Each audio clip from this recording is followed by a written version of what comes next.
Hello everyone! Ayan, meron nga din palang katapat yung NBI at police clearance dito sa UK. Yun yung tinatawag na DBS. So yung DBS guys ay hindi lahat ng company ay humihingi ng certificate nun. So hindi talaga siya lahat kinakailangan. So meron namang mostly yung nanghihingi ng DBS yung mga nagtatrabaho sa health sector, sa school, at meron namang company na yun yung hinihingi. Kasi based na lang doon sa napag-applyan kong isang care home online, ang nakalagay doon sa kanilang description ay merong DBS check.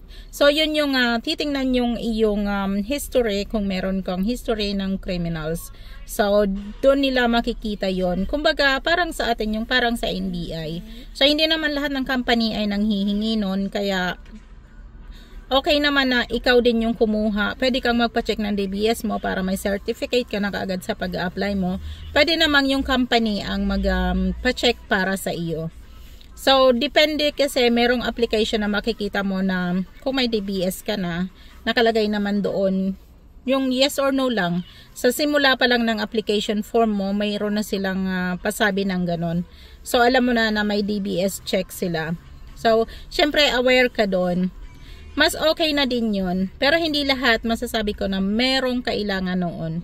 Pero pwedeng ikaw magbayad, pwedeng sila yung magbayad kasi mas mabilis. At parang sa nabasa ko is 48 hours lalabas na yung certificate mo kapag na-check na nila.